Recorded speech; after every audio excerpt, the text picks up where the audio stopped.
अस्सलाम वालेकुम dear students, उम्मीद है आप सब खैरियत से होंगे।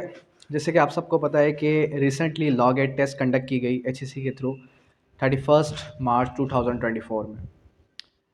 स्टूडेंट्स ने ये रिव्यूज़ दिए कि ये टेस्ट बहुत ही टफेस्ट टेस्ट थी। मेरी नज़र में लॉग एट टेस्ट बहुत ही ईजीएस्ट टेस्ट है। उसका रीज़न ये कि अगर आप लॉग एट के लिए बैरेक्स को अच्छे तरीके से पढ़ के जाते हैं तो आपको हरगिज़ ज़रूरत नहीं पड़ेगी। किस लिए ज़रूरत नहीं पड़ेगी?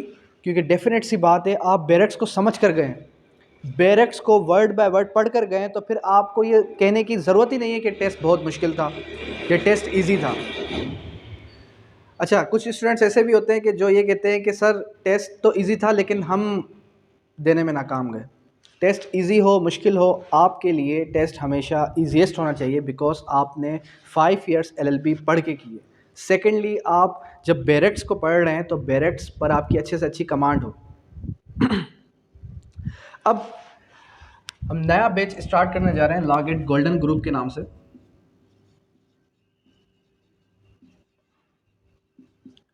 और इस गोल्डन ग्रुप के अंदर सिर्फ और सिर्फ वही कैंडिडेट इन हो सकता है कि जिसकी एटलीस्ट 2, 4, 5 अटैम्प्ट्स हो चुकी हों, और जिसकी लास्ट अटैम्प्ट है उसको भी मैं इस ग्रुप के अंदर इन नहीं कर सकता।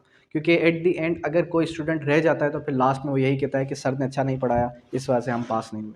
तो इस वजह से ये ब्लेम मैं खुद पर नहीं ले सकता। So that's why last attempt वाला कैंडिडेट भी मैं जो है इस ग्रुप में इन नहीं करूँगा। सिर्फ और सिर्फ वही कैंडिडेट्स जिसकी 2 अटैम्प्ट्स, 3 अटैम्प्ट्स, 4 अटैम्प्ट्स, 5 अटैम्प्ट्स हो चुकी हैं, तो उनको मैं इस ग्रुप में ऐड करूँगा। ये ग्रुप जो है हमारा चलेगा नियर अबाउट कोई 3 to 4 मंथ्स तक, और इसकी क्लासेस जो हैं वो स्टार्ट होंगी आपकी 3 अप्रैल से, और मंडे टू फ्राइडे आपकी क्लास होगी, और एवरी मंडे को आपका टेस्ट कंडक्ट किया जाएगा। ठीक है, ये स्ट्रेटेजी है। सेकेंडली ये कि मेरी एकेडमी में अल्हम्दुलिल्लाह अल्लाह का लाख लाख शुक्र है कि अभी तक मैंने किसी किस्म के कोई नोट्स नहीं लिखे, अभी तक मैंने किसी किस्म की कोई गाइड पब्लिश नहीं की, जस्ट बिकॉज ऑफ दैट कि law GAT is all about bare acts. अगर आप लॉग एट में कामयाबी चाहते हैं तो आपको कोई ज़रूरत नहीं किसी की गाइड परचेस करने की, आपको कोई ज़रूरत नहीं है किसी के नोट्स, किसी के स्मार्ट नोट्स या कुछ एमसीक्यूज़ परचेस करने की, एमसीक्यूज़ को रटने की। सिर्फ और सिर्फ बैरेक्स पर कमांड रखें। जितना ज़्यादा बैरेक पर फोकस करेंगे उतने ज़्यादा चांसेस हैं कि आप लॉग एट क्रैक कर जाएं। अदरवाइज फिर किसी को ब्लेम करने की ज़रूरत नहीं कि सर हम लॉग एट पास नहीं कर पाए। डेफिनेट सी बात है, जब भी एग्जामिनर एचईसी टेस्ट कहाँ से जनरेट कर रहा है? एचईसी टेस्ट जनरेट कर रहा है आपका बैरेक से। आप किसकी तरफ मूव कर रहे हैं? आप मूव कर रहे हैं एमसीक्यूज़ की तरफ। आप चले गए किसकी तरफ? 700 एमसीक्यूज़ की तरफ। आप चले गए किसकी तरफ? 200 एमसीक्यूज़ की तरफ। डेफिनेट सी बात है, आप उसमें कामयाब हो ही नहीं सकते, क्योंकि आपने असल जो उसका सिलेबस है उसको छोड़ दिया। सिलेबस क्या था? सिलेबस डेफिनेट सी बात है बैरेक्स था। आपने बैरेक्स को छोड़ दिया। आपने कहा कि प्रीवियस एमसीक्यूज़ रट लें, कुछ हमें इंपॉर्टेंट एमसीक्यूज मिल जाए, हम उसको देख लें तो हम पास कर जाएंगे। लेकिन हरगिज़ आपने ऐसा नहीं करना। आपने बैरेक्स पर कमांड हासिल करनी, जितना ज़्यादा हो सके उतनी ज़्यादा बार आपने बैरेक्स पर फोकस करना है। अब जो हमारे गोल्डन ग्रुप है, गोल्डन बैच है, इस बैच के अंदर हमने एक सब्जेक्ट को एक बार नहीं पढ़ना। फॉर एग्जाम्पल, हमने अभी क्यूएसओ स्टार्ट किया। आज हमारी क्यूएसओ की फर्स्ट क्लास है, तो क्यूएसओ आज हम स्टार्ट करेंगे। क्यूएसओ एंड करने के बाद जैसे ही हम जो है सेकंड, थर्ड, फिफ्थ, सिक्स्थ जो है नियर अबाउट कोई 10th सब्जेक्ट कवर कर जाएंगे, फिर उसके बाद फिर हम क्या करेंगे? फिर हम जो है दोबारा से क्यूएसओ रिवाइज करेंगे, दोबारा से क्यूएसओ रिवाइज करेंगे, दोबारा से सीपीसी पढ़ेंगे, दोबारा से लीगल एथिक्स पढ़ेंगे, दोबारा से सारे के सारे सब्जेक्ट्स को गो थ्रू करेंगे। फिर थर्ड टाइम भी हम उसको गो थ्रू करेंगे। थर्ड टाइम किस लिए गो थ्रू करें? जब हम क्रैश कोर्स, यानी कि आपका 10 डेज का जो क्रैश कोर्स होता है, जब लागत अनाउंस हो जाती है, अनाउंस होने के बाद फिर हम दोबारा से इन सब्जेक्ट्स को रिवीजन पे ले आएंगे। और फिर लास्ट के अंदर हमारे जो है 2 डेज की एक क्लास होती है, जो कि नियर अबाउट कोई आपकी 8 आवर्स की क्लास बनेगी। ये भी इंशाल्लाह इस बार हम जो है कंडक्ट करने जा रहे हैं। और फिर लास्ट डे पे आपका क्या होगा? आपका एक जो है मॉक टेस्ट कंडक्ट किया जाएगा। मॉक टेस्ट, और मॉक टेस्ट देने के बाद मेरी नज़र में स्टूडेंट कोई भी कैंडिडेट हो, वो इतना परफेक्ट तैयार हो जाएगा कि 100 आउट ऑफ 70 to 80 स्कोर कर जाए। अब सेकंड स्ट्रेटेजी ये है कि लॉग एट में कितने एमसीक्यूज़ हैं, लॉग एट में कितने क्या सिलेबस इसका, अगर आप इसके सिलेबस को काउंट करें तो नियर अबाउट कोई 700 आर्टिकल्स या 700 सेक्शंस बन जाते हैं। अब ये 700 आर्टिकल्स 700 सेक्शंस को किस तरीके से मेमोराइज़ किया जाए, किस तरीके से पढ़ा जाए, ये हम डेली बेसिस पे जब हम उसको रिवाइज़ करते चलेंगे तो डेफिनेट सी बात है आपको ये चीज़ें कलेक्ट होती रहेंगी, आपको चीज़ें मेमोराइज़ होती रहेंगी। अब हमने करना क्या है, आज हमने क्यूएसओ स्टार्ट करना है। आज हमने क्या स्टार्ट करना है, आज हमने फॉर सपोज के क्यूएसओ स्टार्ट करना है। अब क्यूएसओ के अंदर, क्यूएसओ की तरफ जाने से पहले अगर हम सिलेबस की बात करें तो सिलेबस के अंदर क्यूएसओ है, सीपीसी है, लीगल एथिक्स है, और लीगल एथिक्स के अलावा आपका क्रिमिनल लॉ है, क्रिमिनल लॉ के अंदर पीपीसी भी है और सीआरपीसी भी है। फिर आ जाता है आपका कॉन्स्टिट्यूशन, ठीक है। फिर आ जाता है आपके लीडिंग केसेस, जो कि 8 लीडिंग केसेस हैं। फिर आ जाता है आपका इंटरनेशनल लॉ, और इंटरनेशनल लॉ के बाद आ जाएगा आपका जूरिस्प्रूडेंस, जिसके अंदर आपका इस्लामिक जूरिस्प्रूडेंस भी आ जाता है। कितने सब्जेक्ट्स बन गए, सीपीसी 1 2 3 4 5 6 7 8 9 10, ठीक है। इसके कितने मार्क्स हैं 20, इसके कितने मार्क्स हैं 20, इसके 10 मार्क्स हैं, इसके भी 10 मार्क्स हैं, इसके भी 10 मार्क्स हैं, इसके भी 10 मार्क्स हैं, इसके 5 मार्क्स हैं, इसके 5 मार्क्स हैं, इसके भी 5 मार्क्स हैं, और इसके भी 5 मार्क्स हैं। टोटल हो गए आपके कितने 100 मार्क्स। कोशिश करेंगे कि आपको इस तरीके से तैयारी करवाई जाए कि आपके एटलीस्ट जो है कितने 100 आउट ऑफ 100 की तैयारी हो जाए। करना क्या है, करना ये है कि क्यूएसओ आज हम स्टार्ट करेंगे।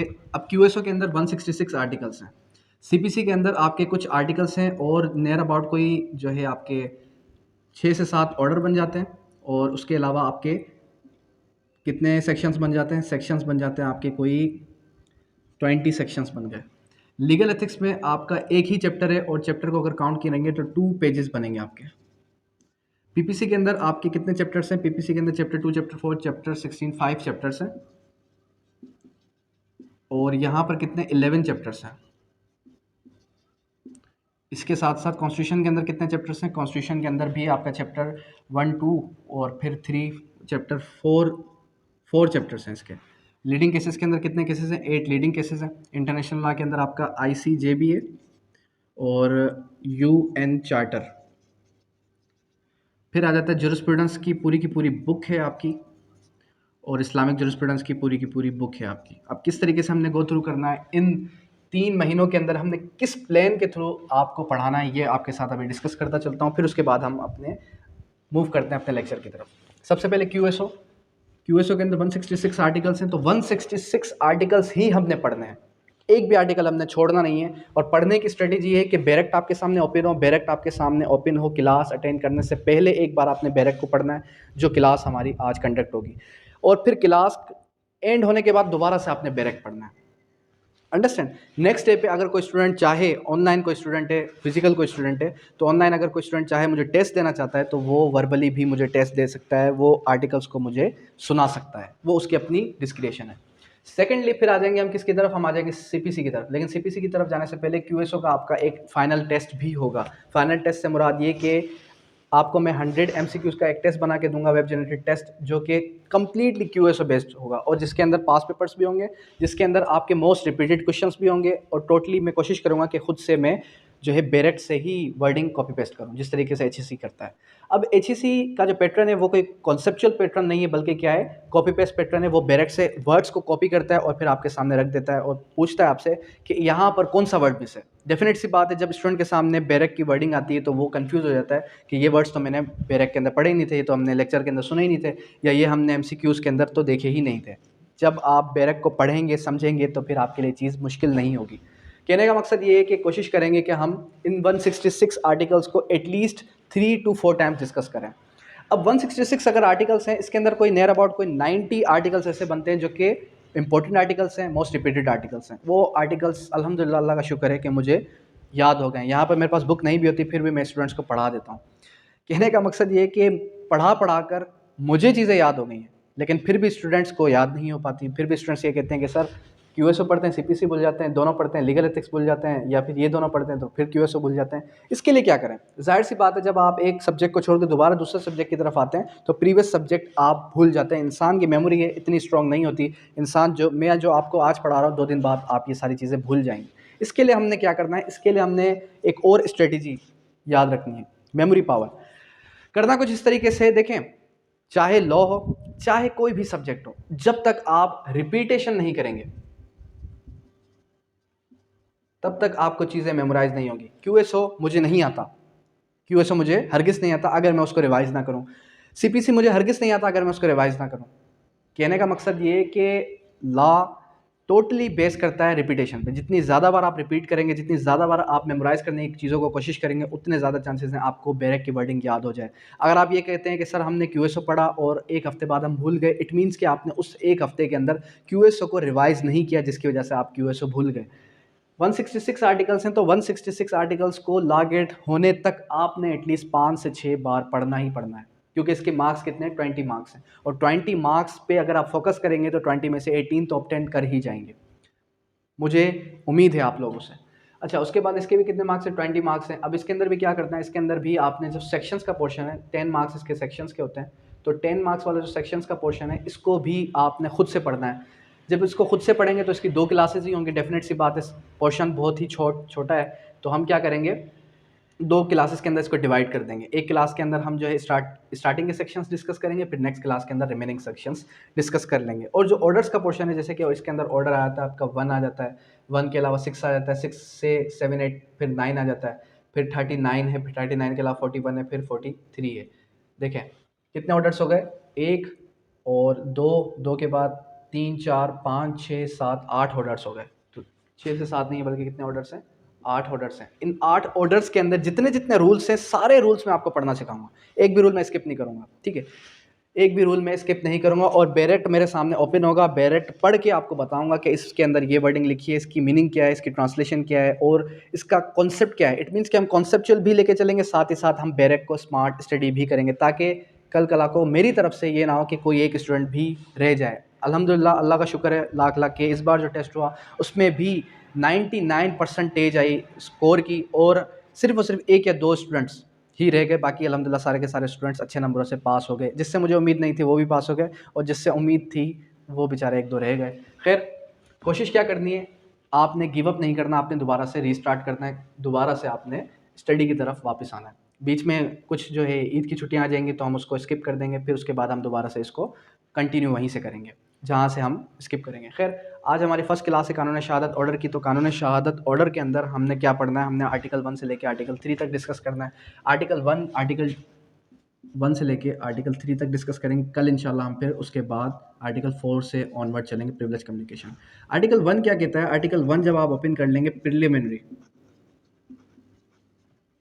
लेकिन प्रिलिमिनरी की तरफ जाने से पहले कानून शहादत ऑर्डर किस चीज़ के बारे में है? कानून शहादत ऑर्डर क्या कहता है? कानून शहादत ऑर्डर, कानून ए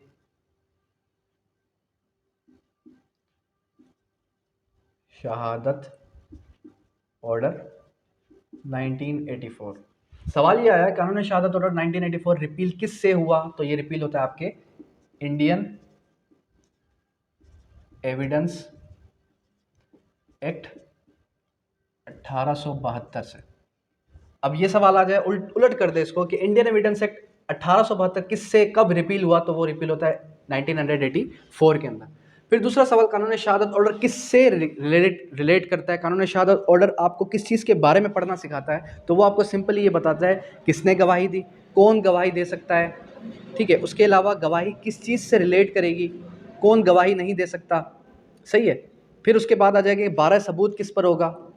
पूरा का पूरा कानून शहादत ऑर्डर किस चीज़ से रिलेट कर रहा है? गवाहियों के बारे में। गवाही किसके मुतल्लिक होगी, ओरल होगी, डॉक्यूमेंट्री होगी, इन सब चीज़ों के बारे में आपका कानून शहादत ऑर्डर डिस्कस करता है, ठीक है। उसके बाद फिर हम आ जाते हैं किसकी तरफ? उसके बाद हम आ जाएंगे आपके नेक्स्ट इसका जो है short title, commencement. This order में बी कॉल्ड, अच्छा यहाँ पर सवाल में और शल, में शल मे के अंदर क्या है कि डिस्क्रिप्शन ऑफ द कोर्ट है, अगर कोई और ऑप्शन है तो मे का वर्ड। शल मीन्स मैंडेटरी प्रोविजन है, अगर ऑप्शंस के अंदर कोई और ऑप्शन नहीं है कोर्ट के पास तो फिर मैंडेटरी प्रोविजन है, कोर्ट उसको फॉलो करेगी ही करेगी। कानूनी शाह में भी order it extend to the whole of Pakistan and applies. इसकी अगर एप्लीकेशन की बात करें, एप्लीकेशन का मतलब ये कहाँ कहाँ पर कानूनी शहादत ऑर्डर एप्लीकेबल होगा, कहाँ कहाँ पर कानूनी शहादत ऑर्डर एप्लीकेबल होगा। सबसे पहले तो आप ये याद रखें कानूनी शहादत ऑर्डर एप्लीकेबल कहाँ नहीं होगा, फैमिली केसेस, और सेकेंडली आर्बिट्रेशन। इन दो पर कानूनी शहादत ऑर्डर हरगिज एप्लीकेबल नहीं है। इससे हटके जितनी भी प्रोसीडिंग्स है, चाहे सिविल हो, चाहे क्रिमिनल हो, चाहे जुडिशियल हो, चाहे कोजाई जुडिशियल हो, चाहे जो है आपकी ट्राइब्यूनल की हो, किसी भी किस्म की अगर कोई भी प्रोसीडिंग है तो वहाँ पर कानूनी शहादत ऑर्डर आपका एप्लीकेबल होगा। यहाँ तक क्लियर है। फिर आते हैं नेक्स्ट की तरफ। नेक्स्ट आर्टिकल किस चीज़ से रिलेट करता है, नेक्स्ट आर्टिकल आ जाता है where it does not apply before the arbitration. और उसके बाद इंटरप्रिटेशन। इंटरप्रिटेशन का मतलब क्या है, इंटरप्रिटेशन का मतलब ये है आपकी डेफिनेशंस, इंटरप्रिटेशन। और इंटरप्रिटेशन के अंदर सबसे पहले आ जाती है कि क्या आ जाती है, सबसे पहले आ जाती है आपकी कोर्ट, कोर्ट के बाद फिर क्या आ जाती है आपकी डॉक्यूमेंट्स, और डॉक्यूमेंट्स के बाद फिर आ जाएगा आपका एविडेंस, और एविडेंस के बाद आ जाएगा आपका फैक्ट, फिर आ जाएगी इलस्ट्रेशन। अब देखें कोर्ट क्या है, कोर्ट की डेफिनेशन यहाँ पर कुछ और होगी, कोर्ट की डेफिनेशन पीपीसी के अंदर कुछ और होगी। यहाँ पर जो कोर्ट की डेफिनेशन है एज पर क्यूएसओ, एज पर क्यूएसओ कानूनी शहादत ऑर्डर जो हमारी कोर्ट की डेफिनेशन है वो क्या कह रहे हैं, इंक्लूड्स ऑल जजेस and magistrate and all persons except arbitrator. मतलब पहले ही उसने क्लियर किया कि आर्बिट्रेशन पर तो ये एप्लीकेबल है ही नहीं, तो यहाँ पर भी उसने क्या क्लियर किया कि एक्सेप्ट आर्बिट्रेटर्स। फिर क्या बात करता है, फिर बात करता है आपका लीगली बाउंड और legally authorise to take evidence. Court मतलब कि कोई भी शख्स जो क्या हो, जो लीगली अथोराइज हो, ताकि वो क्या कर सके, ताकि वो जो है आपका एविडेंस ले सके, तो वो क्या है, वो कोर्ट की डेफिनेशन के अंदर काउंट हो जाता है। ठीक है। फिर उसके बाद क्या आ जाता है, उसके बाद आ जाएगा आपका नेक्स्ट जो है डॉक्यूमेंट। डॉक्यूमेंट के बारे में क्या बताया गया, डॉक्यूमेंट के बारे में उसने सिंपली क्लियर किया और इसका क्रॉस रेफरेंस किया, इसका क्रॉस रेफरेंस सेक्शन 29 पीपीसी। जब सेक्शन 29 पीपीसी आप ओपन करेंगे same as it is definition वहाँ पर मेंशनड है। कौन सी डेफिनेशन मेंशनड है, यहाँ पर जो बात लिखी है वही वहाँ पर लिखिए कि express on any figure anything any substance. किसी भी चीज़ पर अगर कोई भी बात लिखी, किसी भी जगह पर कोई बात लिखी है, बोर्ड पर अगर कुछ लिखा हुआ है तो ये भी क्या है, ये भी एज पर कानून शहादत ऑर्डर डॉक्यूमेंट्स है। फिर आ जाएगा उसके बाद क्या आ जाएगा, उसके बाद आ जाएगा आपका के एविडेंस। एविडेंस के अंदर आपने चीज़ें क्या याद रखनी है, एविडेंस के अंदर याद रखना है कि ऑल स्टेटमेंट्स का वर्ड, और ऑल स्टेटमेंट्स के बाद आपने याद रखना है ऑल डॉक्यूमेंट्स। अब यहाँ पर एक चीज़ याद रखें कि स्टेटमेंट्स जहाँ पर वो स्टार्ट करें कि ऑल स्टेटमेंट्स, या स्टेटमेंट को हटा दे और ऑप्शंस के अंदर दे दे all statements the court permits to require to be made before any witness.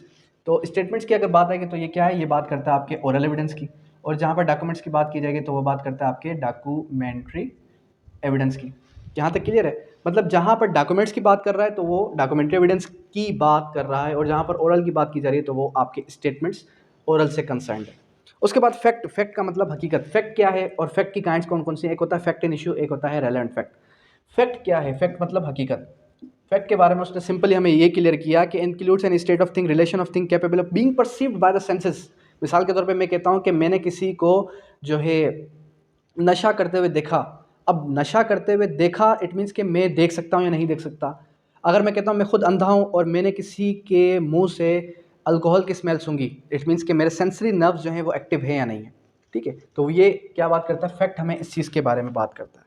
फिर आ जाएगा आपका क्या, फिर आ जाएगा आपका जो है next article, article number 3। Article number 3 बात करता है किस चीज़ की, बात करता है who may testify. Article 3 who may testify. Who may testify का मतलब क्या है, हु मे टेस्टिफाई, या फिर आप इसको कह सकते हैं कि जो है आपका competency of witness, competency of witness.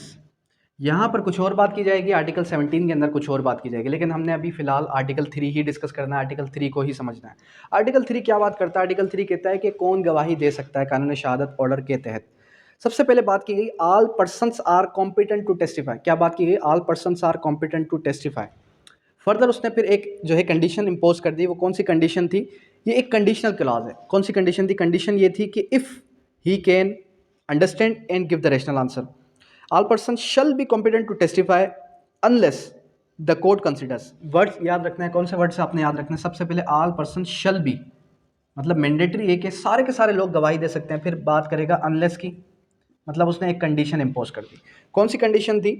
कि the court considers that they are prevented from understanding the question, मतलब वो प्रिवेंटेड हैं कि वो सवाल को सही तरीके से समझ सकते हैं, पुट टू देम, जो उनके सामने रखा गया, and from giving rational answer to the question by tender age, extreme old age, disease और बॉडी और मेंटल एज। मतलब कहने का मकसद ये है कि कानून शहादत ऑर्डर ने सिंपल ये कहा कि हर शख्स गवाही दे सकता है अगर वो कोर्ट की बात को समझे और उसका दुरुस्त जवाब दे सकता है, तो वो क्या कर सकता है? वो आपका गवाही के लिए एक्सेप्टेबल है। चाहे फिर वो बच्चा हो, चाहे फिर वो बूढ़ा हो, चाहे फिर वो मेल हो, चाहे फिर वो फीमेल हो, चाहे फिर वो मुस्लिम हो, चाहे फिर वो नॉन मुस्लिम हो, उसके लिए कोई कंडीशन तो इम्पोज की ही नहीं। बस उसने सिंपली ये कंडीशन इम्पोज कर दी जो कि अनलेस के साथ स्टार्ट हुई थी कि if he can understand and give the rational answer so he is competent to testify. उसके दोबारा कोई और उसने मजीद बात की ही नहीं। फिर उसके बाद क्या बताया कि provided at the person shall not be competent to testify he has convicted for the perjury. अब पर्जरी कहाँ लिखा है? जब आप ओपन करेंगे पीपीसी के अंदर 190 से लेके 200 पीपीसी। अब इतना डिटेल के अंदर जाने की जरूरत नहीं कि आप ये भी ओपन कर लें, क्योंकि ये आपका लॉगेट का हिस्सा नहीं, just for the sake of information बता रहा हूँ। तो इसके अंदर बताया गया पर्जरी के बारे में। पर्जरी क्या है? पर्जरी एक ऐसा जुर्म है जब आप कोर्ट के अंदर झूठी गवाही देंगे, तो झूठी गवाही देने पर आपके ऊपर जो ऑफेंस अलेज होगा वो होगा पीपीसी का सेक्शन 190 से लेकर 200 तक। वो देखा जाएगा ग्रेविटी ऑफ ऑफेंस क्या है। ठीक है, अगर कोई शख्स क्या है, अगर कोई शख्स पर्जरी में मुलविस है तो वो गवाही नहीं दे सकता। Further provided that the provisions of the first explanation shall not apply. फिर ये प्रोविजन किस पर एप्लीकेबल नहीं होगा? ये प्रोविजंस उस पर एप्लीकेबल नहीं होगा about whom the court is satisfied that he has repented और मेंडेड हिज वेज। अब वर्ड आपने दो याद रखने हैं। कौन कौन से वर्ड? रिपेंडेड, रिपेंडेड और मेंडेड हिज वेज। जो स्टूडेंट्स कह रहे थे कि सर हमने नोट्स खुद से बनाने हैं, तो खुद से नोट्स बनाने के लिए जो कीवर्ड्स मैं बताता जा रहा हूँ, ये कीवर्ड्स आप नोट डाउन करना शुरू कर दें। सही है, कीवर्ड्स आप नोट डाउन करना शुरू कर दें। उसके बाद फिर क्या आ जाएगा? उसके बाद आ जाएगा कि आपका shall not apply for the person to whom the court is satisfied provided for that the court shall determine the competency of witness according to qualification of Quran and सुन्ना।